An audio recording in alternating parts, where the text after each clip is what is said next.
j'ai quelque chose à dire. Oui, dites-moi. Je trouve que c'est une honte pour ce pays. Pourquoi? C'était une cérémonie sataniste où la religion a été salie. Carrément, madame? Oui.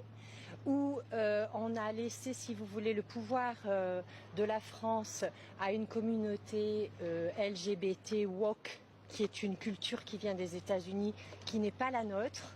Il y avait même une petite fille au milieu des drag queens.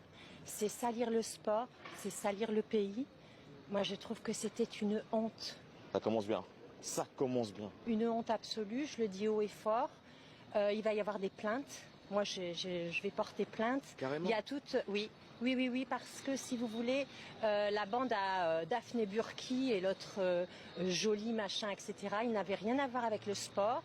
Ils en ont profité pour faire passer des messages politiques, c'est-à-dire que la France serait un pays décadent où on montre ses couilles à une heure de grande écoute, où on voit des trouples qui baisent ensemble, même pas des couples, des trouples, c'est-à-dire une sexualité débridée qui n'est pas du tout la France. Nous, les Français, nous sommes romantiques, nous aimons l'amour, nous aimons les belles choses. Et moi, j'ai été profondément blessée. Profondément. J'en ai pleuré. Carrément. Oui. Mais, madame, en vous entendant, on pourrait aussi dire, vous savez, en France, c'est un pays laïque. Donc, les religions, c'est à chacun de penser et de pratiquer sa religion chez soi. Pourquoi on se moque que des chrétiens? On n'a qu'à se moquer des musulmans et on n'a qu'à se moquer des juifs. Pourquoi c'est toujours les chrétiens qui prennent? C'est bizarre. Moi, ce que je dis, c'est qu'on ne doit se moquer de personne. Nous sommes dans un pays où nous respectons tout le monde et tout le monde a le droit de prendre la parole. Mais jamais de ridiculiser et de se moquer comme ça. C'est une honte. Moi, j'ai été très blessée, très blessée. Quelle est la scène? Avez-vous une scène en particulier qui vous a vraiment marqué, qui vous a dit là? Alors, l'autre conte Philippe Catherine, déguisé en espèce de Bacchus, qui montre ses couilles à heure de grande écoute devant des enfants. C'est complètement indécent. La scène, c'était la scène du Christ, quand même, faut quand même le savoir, avec tous les apôtres qui étaient remplacés par des drag queens. Sans vouloir vous couper, madame, mais j'ai aussi pu voir que, en fait, ils représentaient les dieux grecs et non les dieux. Non.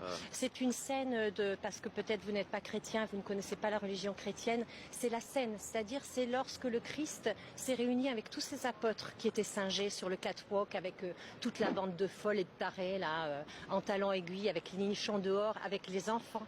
Les enfants qui étaient mélangés à ça, à heure de grande écoute. Je ne sais pas si vous voyez la gravité de la chose. C'est très grave, très grave. Je suis profondément blessée. C'est vrai, madame. Et quand vous savez, madame, on va dire qu'on est en 2024, c'est le progrès, c'est l'acceptation de soi et de tout le monde et des autres. Le progrès est-il le satanisme? Moi, je voudrais savoir si nous sommes... Alors, à ce moment-là, il faut me le dire. Si la religion du pays est devenue le satanisme, vous savez qu'en 1904, il y a eu la séparation de l'État et de la religion.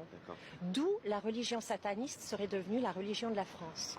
Parce que là, c'est sataniste. Il n'y a pas d'autre mot.